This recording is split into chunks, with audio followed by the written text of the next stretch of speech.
चलो आ जाओ इधर। हमने तुम्हें दिया था स्कैंडियम, टाइटेनियम, थोड़ा दूर दूर लिखते हैं, टाइटेनियम, वेनेडियम, क्रोमियम, मैग्नीज। इसमें क्या पूछा था? आईई फर्स्ट, आईई सेकेंड और आईई थर्ड का सीक्वेंस क्या होगा, यही बोले थे। IE first second third. सबसे पहले इनका क्या करें, इलेक्ट्रॉनिक कॉन्फ़िगरेशन लिख लें। क्या होता है? 3D1 4s2, 3D2 4s2, 3D3 4s2, 3D5 4s1 और 3D5 4s2। ठीक है। उसके बाद क्या करें, एक इलेक्ट्रॉन इनमें से रिमूव कर देते हैं। एक एक इलेक्ट्रॉन रिमूव कर देंगे तो आईई सेकेंड हो जाएगा। बोलो। तो एक एक इलेक्ट्रॉन रिमूव करते हैं। कहां से इलेक्ट्रॉन रिमूव होगा? एस से। तो ये क्या हो जाएगा? 3D1 4s1। यहां से क्या बचेगा? 3D2 4s1। यहाँ पे क्या बचेगा? 3D3 4s2। यहाँ पे क्या बचेगा? 3D5। 4s क्या हो जाएगा? 0, क्योंकि एक इलेक्ट्रॉन यहाँ से क्या हो गया? निकल गया। ये क्या बचेगा? 3D5 और 4s1। तो ये क्या होगी? IE first. ये क्या हो जाएगा? IE second. एक एक इलेक्ट्रॉन फिर निकाल देते हैं,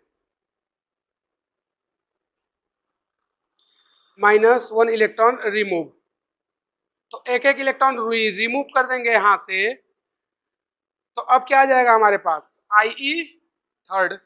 तो यहाँ पे बचेगा क्या? यहाँ से इलेक्ट्रॉन निकल गया, क्या बचा? ये 3D5, ये 3D4, ये यहाँ पे 1 होगा ना, वेनेडियम, यस 1। हाँ, यहाँ पे बचेगा 3D3, यहाँ पर 3D2 और यहाँ पर 3D1। तो ये जो भी आएगा ये क्या होगा? IE third. ठीक है। तो अब हमसे इनमें सीक्वेंस सभी में पूछ रहा है। ठीक है, इसको देखो। तो ये क्या है? 3D5 4s2। डी क्या है? Half field. एस क्या है? Full field. तो सबसे ज्यादा एनर्जी किसकी हो गई? मैग्नीज की। इसका D5 है लेकिन एस क्या है? हाफ। लेकिन इसका देखोगे तो डी क्या है? 3 और एस क्या है? कंप्लीट। तो क्रोमियम से ज्यादा कौन हो जाएगा? वेनेडियम। फिर उसके बाद कंटिन्यूअस टाइटेनियम, फिर उसके बाद स्कैंडियम। सेकेंड में चलते हैं तो यहाँ पर S1 है, यहाँ पर D5 है। तो इसको देखोगे तो D5 ज्यादा स्ट्रॉन्ग। यहाँ पर 3D5 4s2 ये ज्यादा स्टेबल, यहाँ पर ये ज्यादा स्टेबल, और इसमें ये सबसे स्टेबल। यहाँ पे दिक्कत कहाँ होती है? यहाँ। ठीक है। तो अगर हम लोग आईई फर्स्ट का बात करें तो सबसे पहले कौन होगा? मैग्नीज, उसके बाद वेनेडियम, उसके बाद क्रोमियम, उसके बाद टाइटेनियम और लास्ट में स्कैंडियम। ये आईई फर्स्ट है। सेकेंड की बात करें तो सबसे पहले कौन होगा? क्रोमियम। उसके बाद जो है उनको वैसे ही लिख दो, क्या? मैग्नीज। उसके बाद मैग्नीज के बाद कौन आएगा? वेनेडियम, फिर टाइटेनियम और फिर स्कैंडियम। इसमें आ जाओ तो सबसे पहले कौन आ जाएगा? मैग्नीज, यानी जो है वही रहेगा। Manganese, chromium, vanadium, titanium, scandium. ये तीनों में से ये वाला क्वेश्चन कई बार पूछा गया है। आईई सेकेंड, आईई थर्ड ये है जो कि यहाँ पर लिखा है एक लाइन से। तो ये आईई फर्स्ट, ये सेकेंड और ये थर्ड। इन तीनों से क्वेश्चन सबसे ज्यादा आता है अगर आईई से आएगा तो, खासकर यही डी ब्लॉक। समझे? तो ये होगा इनके आईई का सीक्वेंस।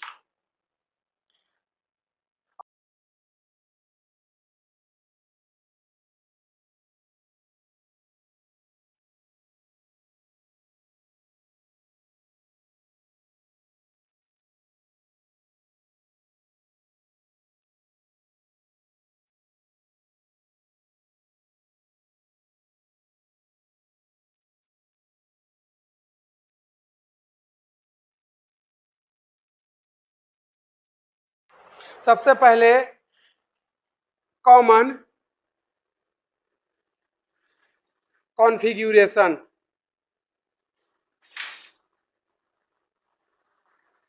हिंदी में बोलते हैं इसको सामान्य विन्यास। क्या बोलते हैं? सामान्य विन्यास। तो देखना, अगर n क्या हो जाए? सेम। n क्या हो जाए? सेम। और ऐसा कब होता है? जब हम लोग कहाँ चलते हैं? पीरियड में। कहाँ चलते हैं? पीरियड में। क्योंकि पीरियड में जो n होता है, कोष की संख्या समान होती है भाई। सभी में क्या होगा? 3s 3s 3s या 3p 3p 3p। n है क्या? n नंबर ऑफ सेल या कोष की संख्या। तो n सेम हो तो हमारा जो सीक्वेंस होता है वो क्या होता है? देखोगे तो सबसे लास्ट में कौन आता है? NS1। इसके बाद कौन आता है? NP1, यही आता है। फिर उसके बाद कौन आता है? NS2, उसके बाद NP2, इसके बाद NP4, फिर NP3 और उसके बाद NP5 और सबसे स्ट्रॉन्ग होता है NP6। यही तो सीक्वेंस हम लोग निकाल रहे थे वहां पर, जो तुम्हें बताए थे कि ये इससे बड़ा होता है, ये इससे बड़ा होता है। फाइनली सीक्वेंस यही तो होता है 6 वाले का सबसे ज्यादा, क्योंकि ये कौन होते हैं? नोबल गैस या इनर्ट गैस। हीलियम को छोड़ देते हैं क्योंकि हीलियम का आता है 1s2। तो हीलियम जो होता है पूरे पीरियोडिक टेबल में सबसे हाईएस्ट आयनाइजेशन एनर्जी किसकी होती है? हीलियम की। और सबसे लोवेस्ट किसकी होती है? सीजियम की। तो NP6 की सबसे ज्यादा एनर्जी होगी, उसके बाद किसकी? NP5 की। NP3 और 4 में 3 की ज्यादा होती है, रीजन हाफ फील्ड। फिर उसके बाद 4 और 2 में 4 ज्यादा। फिर NS2 NP2 में NP2 ज्यादा होता है क्योंकि इसका Z ज्यादा होता है। फिर NS2, फिर NP1, फिर NS1। ऐसा सीक्वेंस हम लोग देखे थे जब कल क्वेश्चन कर रहे थे। तो ये तो तुम्हारा इंपॉर्टेंट सीक्वेंस हो गया जो कि तुम्हें पता होना चाहिए। उसके बाद अगर हम लोग बात करें पेरियोडिसिटी की, किसकी? पेरियोडिसिटी ऑफ IE, मतलब आयनाइजेशन एनर्जी की आवर्तिता। मतलब अगर हम लोग ब्लॉक या ग्रुप में चले जाएं तो क्या होगा, और पीरियड में जाएं तो क्या होगा? इंक्रीज होगा या डिक्रीज। तो अगर हम लोग इसके पेरियोडिसिटी की बात कर रहे हैं तो हम लोग चल देते हैं पहले कहाँ? ग्रुप में। कहाँ? ग्रुप। हिंदी में क्या बोलते हो? वर्ग। तो अगर हम लोग ग्रुप या वर्ग में जाते हैं तो सबसे पहले ही ले लेते हैं किसको? एस ब्लॉक को। किसको? S block. तो एस ब्लॉक में कौन कौन होता है? Lithium, sodium, potassium, rubidium, caesium. Francium की बात नहीं करते हैं, क्यों? बोलो। क्योंकि दोनों का साइज ऑलमोस्ट इक्वल ही होता है। उसके बाद अगर हम लोग दूसरे की बात करें तो कौन होता है? Beryllium, magnesium, calcium, strontium, barium और रेडियम, यही होते हैं। तो अगर हम लोग इनकी बात करें तो क्या हमें पता है कि अप टू डाउन, कहाँ? अप टू डाउन यानी ऊपर से नीचे जाएं तो एटॉमिक रेडियस या परमाणु त्रिज्या इंक्रीज होती है, तो आयनाइजेशन एनर्जी डिक्रीज होगी। मतलब सीजियम की आयनाइजेशन एनर्जी सबसे लोवेस्ट या सबसे कम होती है। क्या होती है? लोवेस्ट या सबसे कम। सबसे कम यानी साइज का उल्टा होता है। IE जो होता है साइज का क्या होता है? अपोजिट। अगर हम लोग साइज की बात करें तो सबसे लार्ज साइज इसका था तो इसका आयनाइजेशन एनर्जी सबसे कम, और वैसे सबसे स्मॉल साइज इसका है तो सबसे ज्यादा आयनाइजेशन एनर्जी इसकी। तो अगर हम लोग इसके सीक्वेंस की बात करें तो क्या हम लोग बोल सकते हैं कि IE का सीक्वेंस जो है वो ऐसे चलेगा। साइज का क्या चलता था? इसका जस्ट अपोजिट, नीचे से चलते थे, तो इसमें भी वही चलेगा। ये तो एस ब्लॉक की बात हो गई। उसके बाद हम लोग चल देते हैं कहाँ? पी ब्लॉक में। कहाँ? पी ब्लॉक में। तो अगर हम लोग पी ब्लॉक की बात कर रहे हैं तो पी ब्लॉक में दो को तुम्हें हमेशा याद रखना होगा। वो कौन कौन? एक तो है बोरॉन, फिर एल्यूमिनियम, उसके बाद गैलियम, उसके बाद इंडियम, उसके बाद थैलियम। यही है ना? इनका साइज ऑलमोस्ट इक्वल होता था, ऐसा पढ़े थे? बोलो। एल्यूमिनियम गैलियम का साइज इक्वल होता था डी कॉन्ट्रैक्शन या ट्रांजिशन कॉन्ट्रैक्शन के कारण, या ड्यू टू ट्रांजिशन कॉन्ट्रैक्शन। इनका लेंथेनाइट कॉन्ट्रैक्शन के कारण साइज इक्वल होता है। तो ये तो साइज का सीक्वेंस था। और इधर नीचे से ऊपर की ओर साइज क्या होता है? डिक्रीज। तो अगर हम लोग इनके साइज की बात करें तो साइज इनका कुछ ऐसे होता था। बोलो। हमें क्या चाहिए? आई। तो आई साइज का क्या हो जाएगा? अपोजिट। तो अगर इसके हम लोग साइज आई की बात करें, ये जो भी है ये क्या है? साइज। आई जो होता है ये तुम्हें रट घोट के याद रखना है। वो क्या होता है? बोरॉन का सबसे हाईएस्ट, उसके बाद थैलियम का, उसके बाद एल्यूमिनियम, गैलियम, उसके बाद एल्यूमिनियम और लास्ट में इंडियम। ये तुम्हें याद रखना होगा, ठीक है? इसका ट्रिक हम लोग क्या पढ़े थे? बैगन, आलू, गाजर इन थैला। इसका ट्रिक क्या है? बॉटल, गाजर, आलू इन। ठीक है? बैगन में बोल सकते हो बैगन, थैला, गाजर, आलू इन। तो समझ में नहीं आएगा, अपने हिसाब से कर लेना। अगर हम लोग इसमें दूसरे की बात करें, कौन? नाइट्रोजन वालों की, तो कौन कौन था? Sorry, carbon. Carbon, silicon, germanium, tin, lead, यही था। बोलो। तो अगर हम लोग इसमें साइज की सीक्वेंस की बात करें तो हमने बताया था कि जो इनका साइज होता है वो इस तरह से चलता जाता है। सॉरी, नीचे से ये ऐसे था, फिर ऐसे, फिर ऐसे, फिर ऐसे। तो साइज जो भी है उसका अपोजिट क्या होता है? आयनाइजेशन एनर्जी, यही होता है। तो इसका जो सीक्वेंस है ये भी तुम्हें याद रखना होगा। कार्बन, सिलिकॉन, जर्मेनियम, उसके बाद पीबी और लास्ट में एसएन। कुछ नहीं है, जो है उसी को थोड़ा सा चेंज कर दो यहाँ से। तो इसका ट्रिक हम लोग क्या कहते हैं? काशी गए संत पंडित, यहाँ पे उल्टा कर दो। काशी गए पंडित, पंडित संत। तो पंडित पहले आ जाएगा, संत बाद में। उसमें पहले क्या था? संत, पंडित। तो इसमें जो है वही है, बस यहाँ पर एस एन यानी टीन को हमने चेंज कर दिया है। ये है इन दोनों के आयनाइजेशन का। इसके अलावा पूरे पी ब्लॉक की अगर हम लोग बात करें, कौन कौन?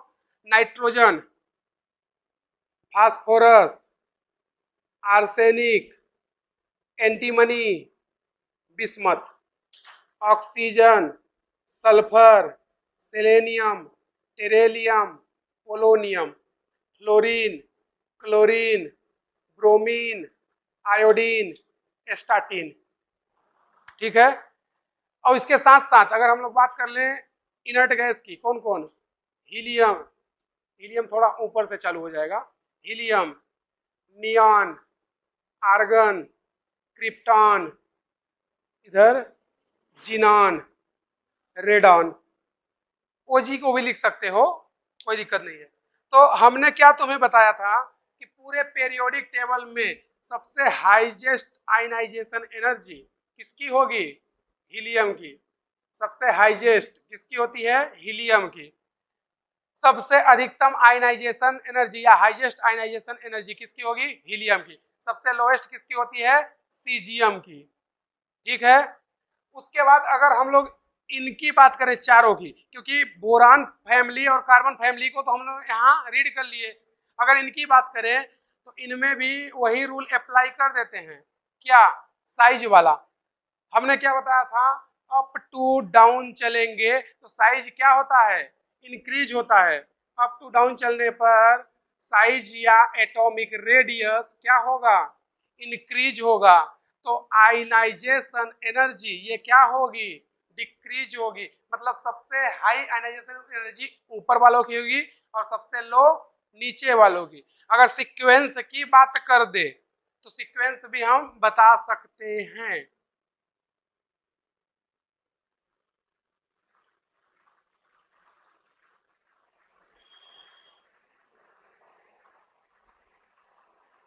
कर लोगे? तो ये हो गया इनके आयनाइजेशन एनर्जी का सीक्वेंस। कहाँ कहाँ, एस और पी ब्लॉक में। अब क्या बच गया, डी और एफ ब्लॉक। तो डी और एफ को भी देख लेते हैं, पहले इसको लिख लो फिर आगे देखते हैं। आ जाओ, अब हम लोग आयनाइजेशन एनर्जी का जो सीक्वेंस है वो हम लोग कहाँ देख रहे हैं, डी ब्लॉक में। ठीक है, तो डी ब्लॉक में क्या देख रहे हैं, आईई आयनाइजेशन एनर्जी का सीक्वेंस। तो डी में हमारे पास क्या क्या होगा, 3D, 4D, 5D और 6D। इतने हमारे पास होते हैं, 3D, 4D, 5D और 6D। अगर इनमें आयनाइजेशन एनर्जी के सीक्वेंस की बात करें तो हमने साइज का सीक्वेंस बता दिया था कि 4D का साइज 5D के और 5D का साइज 6D के इक्वल होता है, लेकिन थर्ड बी के अलावा, एक्सेप्ट थर्ड बी, क्योंकि थर्ड बी ऐसा फॉलो नहीं करता। थर्ड बी में क्या होता था, 3, 4, 5, 6 सीक्वेंस, या उल्टा कर दो, यानी कि सबसे लार्ज 6, फिर उसके बाद 5, फिर 4, फिर 3।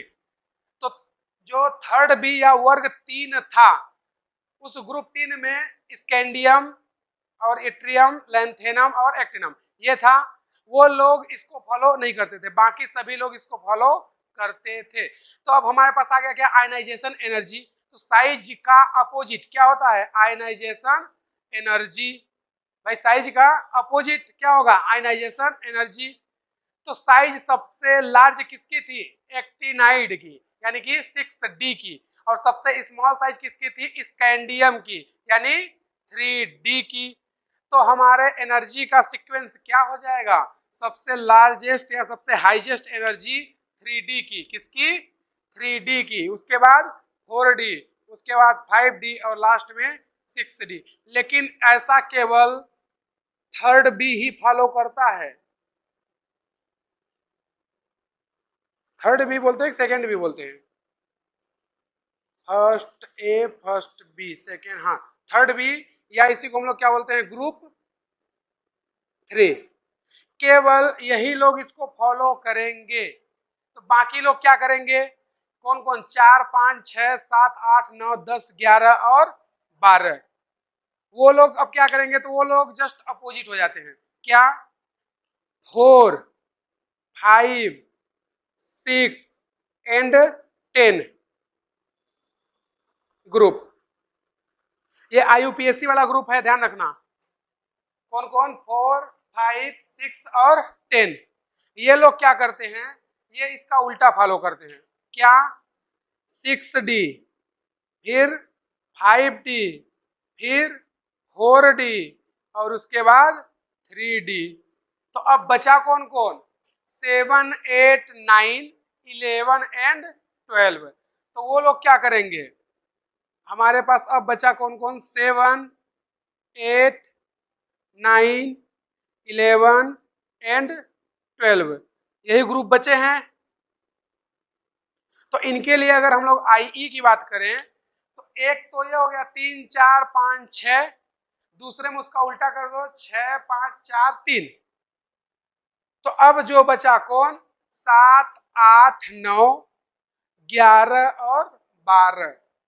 उसमें क्या करना है, उसमें कुछ नहीं करना, ये सीक्वेंस को थोड़ा सा मैनिपुलेट कर दो, मतलब जो है वही रहने दो, थोड़ा सा एक्सचेंज कर दो। क्या कर देंगे, यहां पर सबसे पहले 5D ही रहेगा, बीच में आ जाएगा 3D और लास्ट में 4D।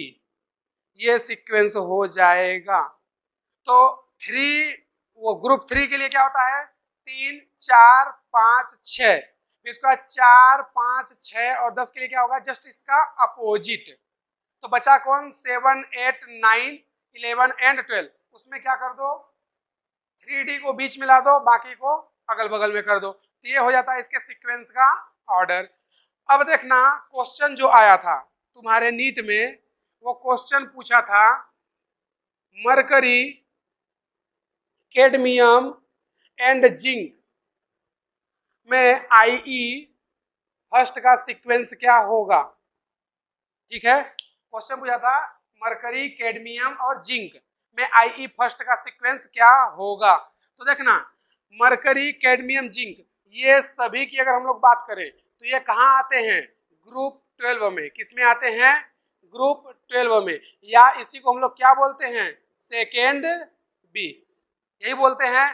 ग्रुप 12 के लिए ये कहाँ का है, ये है 5D का, ये कहाँ का है 4D का, और ये कहाँ का है 3D का। सीक्वेंस क्या होता है, पहले 5D, उसके बाद 3D और उसके बाद 4D। तो सीक्वेंस क्या हो जाएगा, पहले मरकरी, उसके बाद जिंक और उसके बाद कैडमियम। तो आंसर ये तुम्हारा करेक्ट हो जाएगा।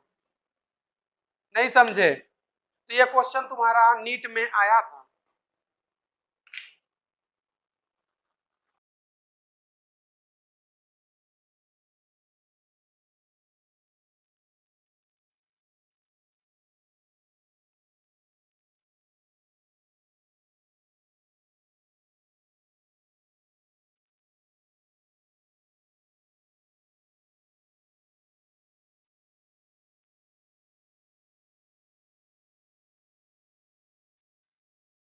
चलो आ जाओ देख लेते हैं क्या बोल रहा है। हमें जो क्वेश्चन बोला है वो बोला है ऑक्सीजन एंड फ्लोरीन, इसका क्या पूछा है, आईई सेकेंड, यही बोला है। तो इसका इलेक्ट्रॉनिक कॉन्फ़िगरेशन क्या होगा, 2p4 और इसका 2p5, यही होगा। क्यों, क्योंकि हमें केवल आउटर से मतलब है और इलेक्ट्रॉन भी कहां से निकलेगा, आउटर से। तो देखना ये जो भी आएगा ये क्या होगा, आईई फर्स्ट। तो आईई फर्स्ट किसकी ज्यादा होगी, फ्लोरीन की ऑक्सीजन से, जो कि हम लोग पहले ही भी कर चुके हैं। लेकिन एक इलेक्ट्रॉन क्या कर दें, रिमूव, और यहां से भी एक इलेक्ट्रॉन क्या कर दें, रिमूव। तो ये क्या बचेगा 2p3 और ये क्या बचेगा 2p4। ये क्या है, हाफ फील्ड। तो यहाँ पर आईई सेकेंड किसकी ज्यादा हो जाएगी, ऑक्सीजन की, किससे, फ्लोरीन से। क्यों, क्योंकि ऑक्सीजन का अब कॉन्फ़िगरेशन क्या है, हाफ फील्ड या 2p3। तो ये तो आंसर हो गया, ऑक्सीजन का ज्यादा होगा फ्लोरीन से। अब ऑप्शन में पहुंचो, तो देखना जो तुम्हारा ऑप्शन बोला है, पहला ऑप्शन 38.3, दूसरा ऑप्शन 35.3, दूसरा ऑप्शन 35.1 और 35.1। तो दोनों का एनर्जी समान नहीं हो सकता, वहां से पता चल रहा है, तो दूसरा ऑप्शन कभी नहीं हो सकता। तीसरा ऑप्शन क्या बोलता है, 38.3 और 38.1। तो 38.3, 38.1 नहीं हो सकता। क्यों, क्योंकि ऑक्सीजन अभी क्या है, हाफ फील्ड। तो एनर्जी का डिफरेंस 0.2 थोड़ी होगा, बहुत ज्यादा होना चाहिए। उसने कितना डिफरेंस दिया है तुम्हें, केवल 0.2 का। भाई एक है 38.3 और एक है 38.1, तो डिफरेंस ज्यादा होगा। क्यों, क्योंकि ऑक्सीजन का स्टेबल कॉन्फ़िगरेशन है, हाफ फील्ड है। तो ये भी नहीं हो सकता। फोर्थ ऑप्शन क्या दिया है तुम्हें, और 38.5। तो 35 पहले है, यानी कि फ्लोरीन की ऑक्सीजन की एनर्जी कम है, फ्लोरीन की ज्यादा। ऐसा होता था लेकिन कब, आईई फर्स्ट में। वो हमें क्या बोला है, आईई सेकेंड। तो ऑप्शन तुम्हारा फर्स्ट ही सही होगा। क्यों, फर्स्ट को चेक करोगे तो क्या है 38.3 और सेकेंड क्या है 35.3, यानी एनर्जी का डिफरेंस कितना हो गया, 3 का, 3 इलेक्ट्रॉन वोल्ट या 3 किलो जूल का। तो आंसर फर्स्ट तुम्हारा सही आंसर होगा। भाई ऑक्सीजन की एनर्जी ज्यादा होगी और फ्लोरीन की एनर्जी कम होगी।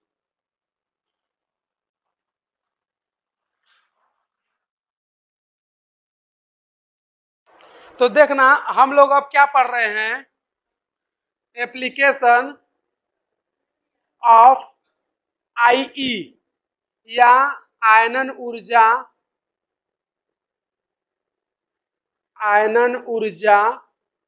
का अनुप्रयोग। ठीक है, तो देखना आयनन ऊर्जा के अनुप्रयोग में अगर हम लोग बात करें तो इससे हम लोग क्या क्या बता सकते हैं। वो पहला चीज जो है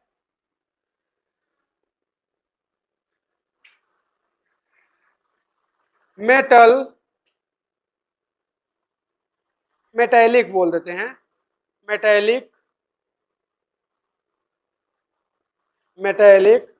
कैरेक्टर। हिंदी में क्या बोलोगे, धात्विक गुण, धात्विक गुण। सेकेंड क्या बता सकते हो, रिएक्टिविटी ऑफ मेटल। हिंदी में क्या बोलोगे, धातु की क्रियाशीलता।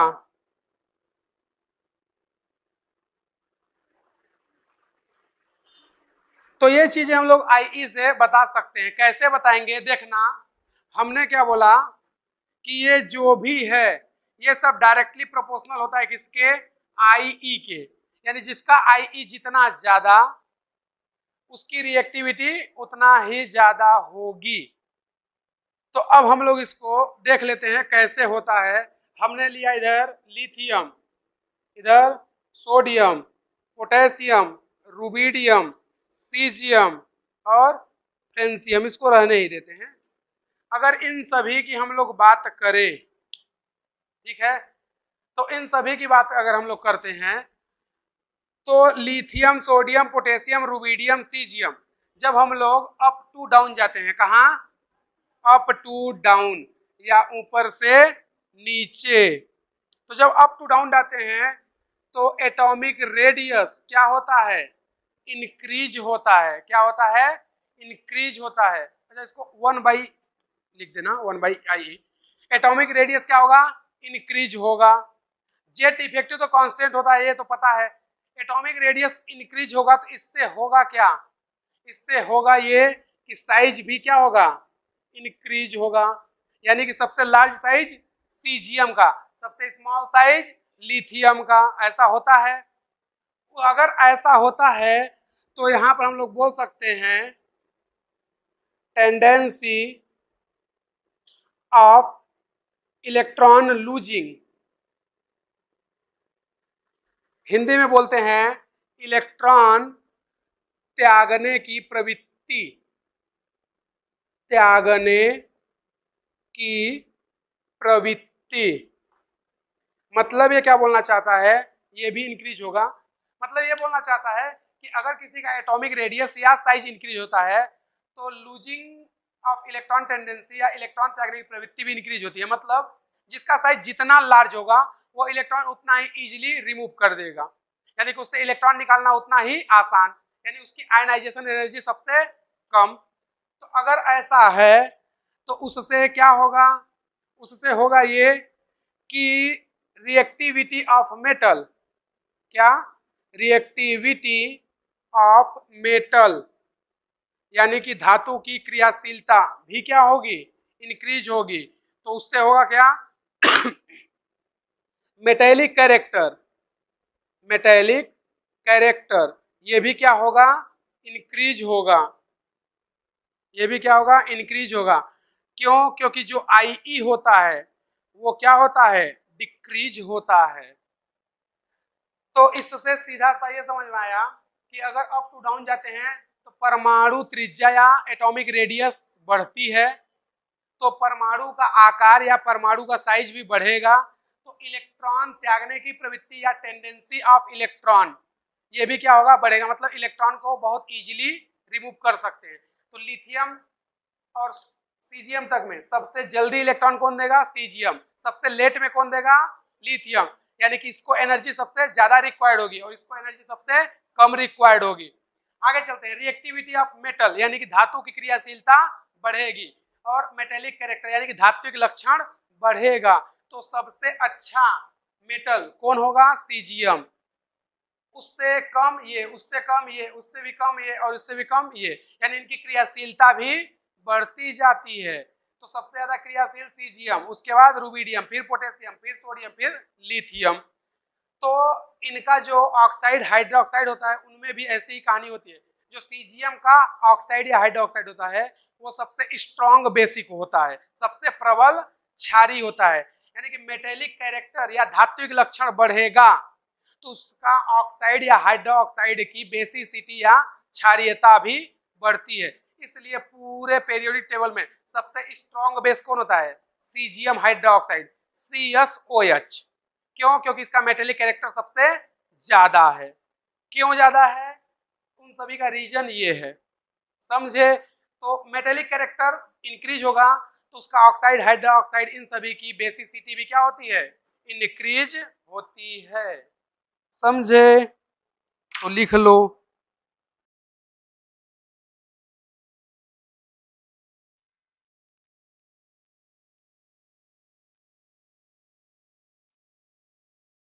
हमसे क्या बोला है कि संयोजकता कोश का इलेक्ट्रॉन ज्ञात करना।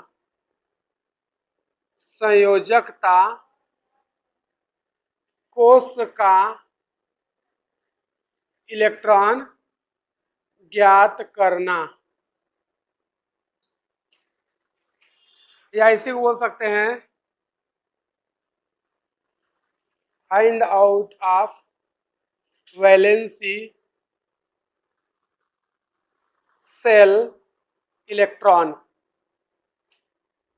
ठीक है, तो देखना इसको हम लोग कैसे सॉल्व करेंगे। अगर हमें वो ऐसा कुछ बोले तो हम लोग सबसे पहले क्या करते हैं, जो ये है क्या, संयोजी कोश का इलेक्ट्रॉन इक्वल क्या होगा? लंबी कूद के बाद वाली, लंबी कूद के पहले की कुल आयनन ऊर्जा या IE, ये हमें याद होना चाहिए। अब ये क्या बोल रहा है तुम्हें कुछ समझ नहीं आया होगा, बस लिख दिए हैं, काम खत्म। तो देखना हम लोग इससे क्या बताना चाहते हैं और क्या ज्ञात करना चाहते हैं। क्वेश्चन वो बोल रहा है कि एक एनर्जी दिया है 10 electron volt, 20 electron volt, 30 electron volt, 40 electron volt, उसके बाद 440 इलेक्ट्रॉन वोल्ट, उसके बाद 1000 इलेक्ट्रॉन वोल्ट, या यहाँ पर लिख देते हैं 500 इलेक्ट्रॉन वोल्ट। ऐसा कुछ हमें एनर्जी का क्या दिया है, सीक्वेंस दिया है। ठीक है, कि एनर्जी 10 इलेक्ट्रॉन वोल्ट, 20, 30, 40, 440 और 500 इलेक्ट्रॉन वोल्ट एनर्जी है। तो हमें फाइंड आउट करना है कि ये किस फैमिली से रिलेटेड हो सकता है, या ये कौन सा एलिमेंट हो सकता है, या इस एलिमेंट का ग्रुप नंबर क्या होगा, या ये एलिमेंट का रिप्रेजेंटेशन या इलेक्ट्रॉनिक कॉन्फ़िगरेशन क्या होगा।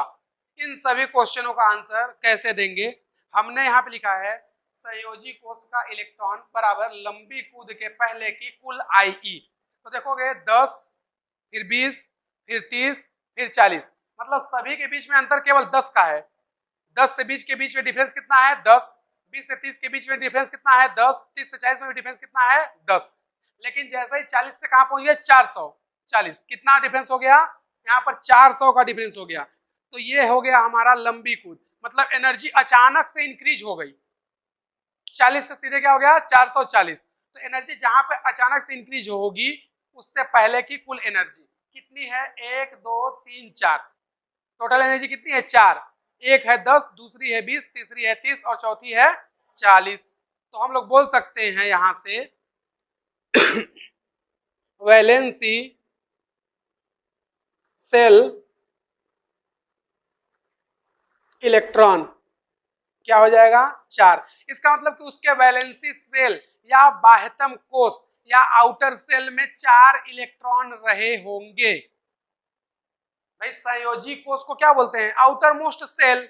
तो वैलेंसी सेल इलेक्ट्रॉन या संयोजी कोष इलेक्ट्रॉन मतलब क्या कि उसके आउटर सेल में कितने इलेक्ट्रॉन होंगे 4। और 4 इलेक्ट्रॉन किसके आउटर सेल में होते हैं कार्बन फैमिली में। किसमें होते हैं कार्बन फैमिली में। तो यहां से हमें पता चल गया कि ये फैमिली कौन है कार्बन फैमिली। कौन है कार्बन फैमिली। इसका इलेक्ट्रॉनिक कॉन्फ़िगरेशन क्या होगा इसका इलेक्ट्रॉनिक कॉन्फ़िगरेशन इसका इलेक्ट्रॉनिक विन्यास क्या होता है 1s2 2s2 3p4 यही होगा 1 2 सॉरी 2 1s2 2s2 2p2 यही होता है। तो देखोगे ये क्या है इसका आउटर सेल या संयोजी कोष। भाई बाह्यतम कोष में जो इलेक्ट्रॉन होते हैं उसी को हम लोग क्या बोलते हैं आउटर सेल या उसी को क्या बोलते हैं वैलेंसी सेल इलेक्ट्रॉन। तो इनर सेल में कितने होते हैं 2 फिर उसके बाद में कितने होंगे 8 लेकिन यहाँ पे है कितने 4 होने कितने चाहिए थे 8 लेकिन है अभी कितना 4। तो इसके आउटर सेल में या वैलेंसी सेल में इलेक्ट्रॉन कितने हैं 4 यहाँ पर भी कितना है 4। इसका इलेक्ट्रॉनिक कॉन्फ़िगरेशन क्या हो जाएगा NS2 अगर हम लोग कॉमन की बात करें तो कॉमन क्या हो जाएगा NS2 ये जनरल या कॉमन इलेक्ट्रॉनिक कॉन्फ़िगरेशन हो गया। अगर हम लोग इसमें एलिमेंट की बात करें कि ये कौन कौन से तत्व हैं तो एलिमेंट या तत्व इसमें कौन कौन आते हैं कार्बन सिलिकॉन जर्मेनियम टीन और लेड। तो ये फैमिली कौन है कार्बन परिवार। कौन है कार्बन परिवार। और इसका मतलब क्या है इलेक्ट्रॉनिक विन्यास। और इसका मतलब क्या है संयोजी कोष का इलेक्ट्रॉन। तो उसके संयोजी कोष में कितने इलेक्ट्रॉन थे 4। तो वो फैमिली कौन हो गई कार्बन फैमिली। इलेक्ट्रॉनिक विन्यास क्या हो जाएगा NH2 NP2। एलिमेंट कौन होगा कार्बन सिलिकॉन इनमें से कोई भी हो सकता है। तो ऐसा क्वेश्चन तुम्हारे नीट में आया हुआ है। कब आया था 2016 में। कब आया था 2016 में। तो इसको बाद में लिखना एक क्वेश्चन पहले करके बताओ। चलो आ जाओ क्वेश्चन को बताना पड़ेगा कि कर लोगे सभी लोग। ऑप्शन देखना तुम्हें जो बोला है इधर पे है ए जिसको क्या बोला है संयोजी है सॉरी क्रमागत आईई। क्रमागत आईई इधर पे नंबर फर्स्ट कितना दिया था 10 20 30 40 700 410। उसके बाद सेकेंड नंबर क्या दिया था 12 20 38 385 392। थर्ड नंबर 15 21 31 हाँ 310 328 341। फोर्थ 30 20 20 215 228 295 300। इधर पे कॉलम बी में तुम्हें दिया था संयोजी इलेक्ट्रॉन। संयोजी इलेक्ट्रॉन ठीक है। क्या क्या आया था इधर number first 1 number second 2 number third 3 और नंबर फोर्थ 4, यही है। तो हमें संयोजी इलेक्ट्रॉन या वैलेंसी सेल के इलेक्ट्रॉन को ढूंढना है, तो हम लोग क्या देखेंगे, लंबी कूद के बाद वाली एनर्जी। तो यहाँ पर देखोगे तो यहाँ पर सबसे ज्यादा डिफरेंस, इससे पहले कितना है 4, तो 1 का क्या हो जाएगा 4, तो यहाँ पर हमारा आंसर क्या आ जाएगा 1 का 4, ठीक है। 2, 1 2 3, यहाँ पे देखोगे तो बहुत ज्यादा डिफरेंस हो गया, सीधे 385, तो कितना बचा इधर 3, किसमें है सेकेंड ऑप्शन, तो क्या हो जाएगा शायद थर्ड ऑप्शन। उसके बाद इसमें देखोगे तो 15 31, यहाँ पर बहुत ज्यादा डिफरेंस हो गया, तो इससे पहले कितने 2, तो थर्ड का क्या हो जाएगा सेकेंड, और सबसे लास्ट में 20 के बाद सीधे 215, तो यहाँ पर एनर्जी डिफरेंस सबसे ज्यादा, तो यहाँ पे बचा कितना 1, तो फोर्थ का क्या हो जाएगा 1, ठीक है। ये हो गया तुम्हारे क्वेश्चन का आंसर। अगला क्वेश्चन, ये इसका आंसर है। अगला क्वेश्चन फिर से लिखना, इस बार क्वेश्चन थोड़ा सा तुम्हारा कठिन है। कठिन क्या है, इधर पे लिखा है इलेक्ट्रॉनिक कॉन्फ़िगरेशन, ठीक है, और उसके बाद इधर लिखा है क्या ग्रुप, और फिर इधर लिखा है एलिमेंट। इस बार 3 कॉलम है, ठीक है। तो इलेक्ट्रॉनिक कॉन्फ़िगरेशन में पहला क्या है NS1, दूसरा क्या है NS2, तीसरा क्या है NS2NP1, NS2NP1, और लास्ट क्या है NS2NP2, ठीक है। इसको देखो वो कैसे रिप्रेजेंट किया है, ये 1, ये 2, ये 3 और ये 4। अब जो तुम्हारा ग्रुप का नाम दिया है, ठीक है, इसको क्या कर दिया है, इसको रोमन में number first alkali, alkali alkali बोला है ना, अर्थ एल्कली है, अर्थ एल्कली, हिंदी में इसको क्या बोलते हो क्षारीय मृदा धातु, ठीक है। सेकेंड नंबर जो तुम्हें दिया है इधर पर, वो क्या है कार्बन फैमिली, क्या है कार्बन फैमिली, और जो थर्ड दिया है वो क्या दिया है तुम्हें alkali metal, alkali metal, Hindi में इसको क्या बोलते हो क्षारीय धातु, और लास्ट दिया है तुम्हें फोर्थ नंबर बोरॉन फैमिली, ठीक है। इतना ही नहीं है, इधर पे ए नंबर में दिया है एल्यूमिनियम, बी नंबर में दिया है,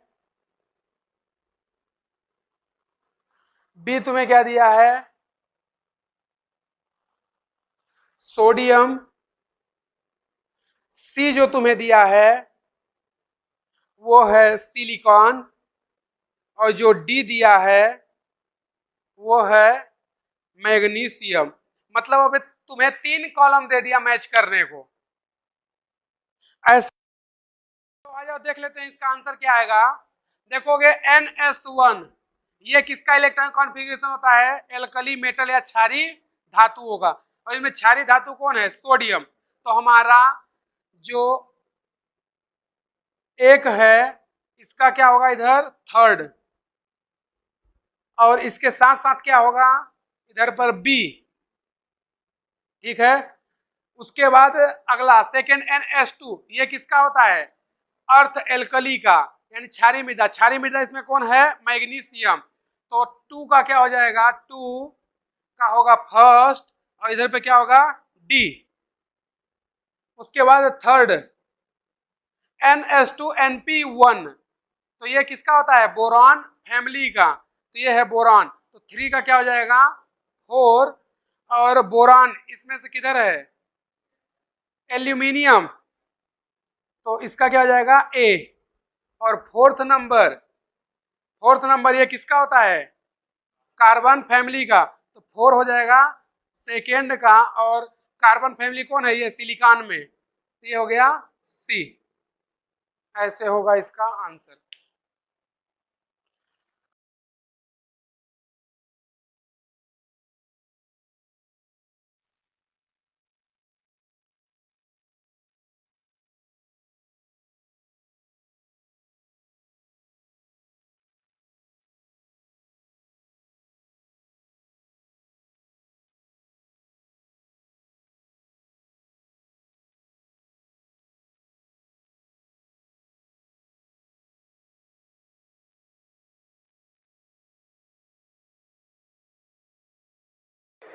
इसके लिए 2 लॉजिक है। नंबर फर्स्ट वो क्या है कि यदि IE का अंतर कितना हो जाए, या तो हो 11 EV से लेकर 16 EV, EV मतलब इलेक्ट्रॉन वोल्ट, या greater than equal 16 electron volt, मतलब अगर IE या आयनाइजेशन एनर्जी का डिफरेंस कितना हो जाए 11 से 16 के बीच में आ जाए, या 16 इलेक्ट्रॉन वोल्ट से ज्यादा हो जाए, तो यहां पर होता है लॉस, यानी एनर्जी ज्यादा तो क्या हो जाएगा लॉस, यानी lower oxidation state stable. LOS का मतलब क्या है लोअर ऑक्सीडेशन स्टेट स्टेबल, मतलब जो निम्न ऑक्सीकरण अवस्था होगी वो क्या होगी स्थायी होगी। अगर सेकेंड नंबर देखते हैं, यदि IE का अंतर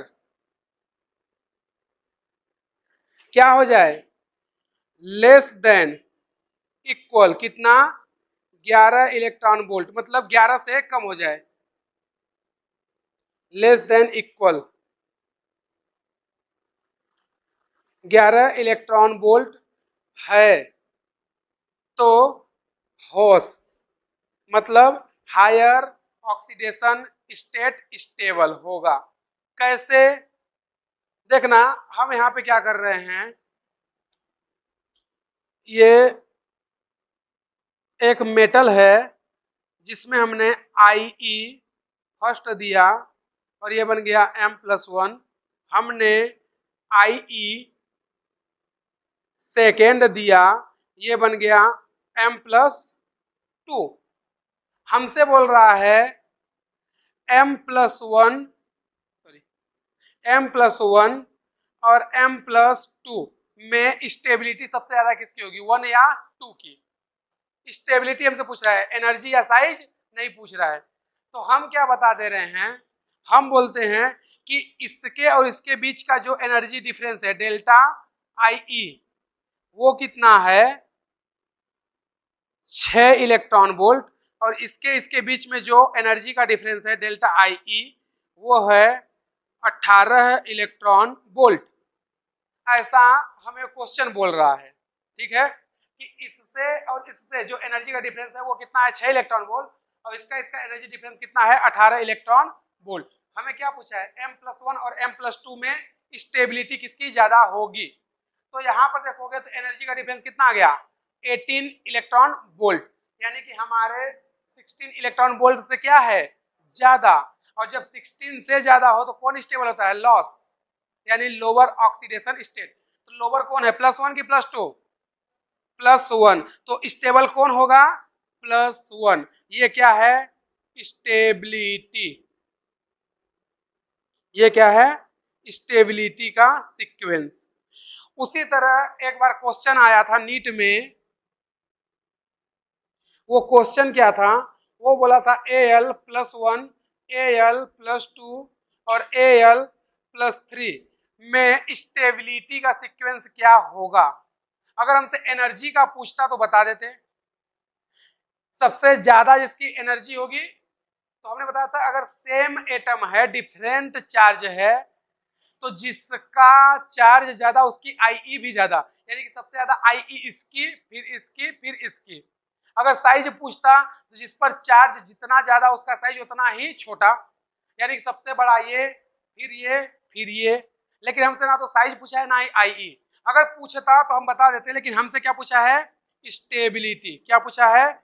स्टेबिलिटी। तो देखना हम तीनों बता दे रहे हैं। सबसे पहले क्या? साइज, जो कि हमें पहले से ही पता है कि जिस पर पॉजिटिव जितना ज्यादा उसका साइज उतना ही कम। तो इस पर पॉजिटिव कम तो इसका साइज सबसे ज्यादा, तो सबसे लार्ज ये होगा, फिर उसके बाद ये, और उसके बाद ये हो गया साइज। अगर हमसे Ie का पूछता तो हम बता देते हैं सबसे ज्यादा Ie+3, उसके बाद Al+2 और उसके बाद Al+1। लेकिन हमसे क्या पूछा है? वो स्टेबिलिटी। तो स्टेबिलिटी का ऑर्डर क्या करेंगे? स्टेबिलिटी का ऑर्डर इसका थोड़ा सा उल्टा होता है। क्या होता है? जो तुम लोग सोचते हो या जो तुम लोग जानते हो कि होना चाहिए लेकिन वो होता नहीं है। भाई साइज का हमने बता दिया, आयनन ऊर्जा का भी बता दिया, लेकिन स्टेबिलिटी का इसमें साइज अपोजिट हो जाता है। सबसे ज्यादा स्टेबल अगर Al+1+2+3 की बात करें तो जो Al+1 है और Al जो +2 है और Al+3 है, इनका साइज ये हो गया, इनका आयनन ऊर्जा ये हो गया। स्टेबिलिटी इन दोनों में से ही कोई होना चाहिए, या इंक्रीजिंग या डिक्रीजिंग। भाई अगर इनके स्टेबिलिटी की हम लोग बात कर रहे हैं तो या इंक्रीजिंग कर दो या डिक्रीजिंग कर दो, तो वो हमारा आंसर हो जाएगा। लेकिन ऐसा होता नहीं है। ये एक्सेप्शन मान लो या एनसीईआरटी की वैल्यू मान लो, जो भी मानना है मान लो, लेकिन ये क्वेश्चन कई बार आया है। जेई में भी आया है, नीट में भी आया है, और एनसीईआरटी में भी ये क्वेश्चन एज इट इज दिया हुआ है। जब तुम लोग क्लास 11th की NCERT chapter 3 classification of element and it's property, तत्वों का वर्गीकरण, उसके गुणधर्म पढ़ोगे चैप्टर, तो वहां पर ये चीज तुम्हें मिल जाएगी। उसका इंटेक्स में क्वेश्चन दिया, ऐसे ही बॉक्स बना करके देता है ना क्वेश्चन, तो वहां पर यह क्वेश्चन तुम्हें मिल जाएगा। तो यहाँ पर जो तुम लोग सोचते हो वो स्टेबिलिटी का सीक्वेंस नहीं होता है। यहाँ पर जो सीक्वेंस होगा वो क्या होगा? Al+3, उसके बाद आता है Al+1 और इसके बाद आता है Al+2। ये रटना है तुम्हें। कारण अगर जानना चाहते हो कि ऐसा क्यों हुआ है तो कारण बता सकते हैं, लेकिन फाइनली तुम्हें रटना है। ऐसा इसलिए होता है क्योंकि जब एनसीईआरटी में तुम लोग वहां पढ़ने जाओगे तो जो Al+1 है और Al+2, इनके बीच का जो एनर्जी डिफरेंस होता है वो होता है 12.8 इलेक्ट्रॉन वोल्ट। ये एनसीईआरटी का डाटा है। कितना होता है? 12.8 इलेक्ट्रॉन वोल्ट। मतलब ये जो है इन दोनों के बीच में डेल्टा Ie एनर्जी का डिफरेंस कितना होता है? 12.8 इलेक्ट्रॉन वोल्ट। और इन दोनों के बीच एनर्जी का जो डिफरेंस होता है डेल्टा Ie, वो होता है 6 इलेक्ट्रॉन वोल्ट। समझे? तो बताओ यहाँ पे एनर्जी क्या है? लो, तो स्टेबिलिटी क्या होगी?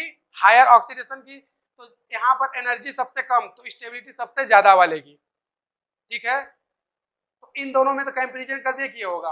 अब इसमें और इसमें देखें तो इन दोनों में एनर्जी क्या हो गई? हमारी इसमें आ रही है 11 इलेक्ट्रॉन वोल्ट से 16 के बीच में आ रही है। तो बताओ +2 ज्यादा स्टेबल होगा कि +1 होगा? +1, इसलिए पहले +1 आएगा फिर बाद में +2। तो ये एनसीईआरटी में ऐसा एज इट इज डाटा दिया हुआ है। तो फाइनली तुम्हें रटना है लॉजिक या कारण क्या है। कारण हमने बता दिया, एनर्जी का डिफरेंस। समझे? तो अगर साइज पूछेगा तो ये होता है, एनर्जी पूछेगा तो ये होता है, स्टेबिलिटी पूछेगा तो ये होता है। कर लोगे?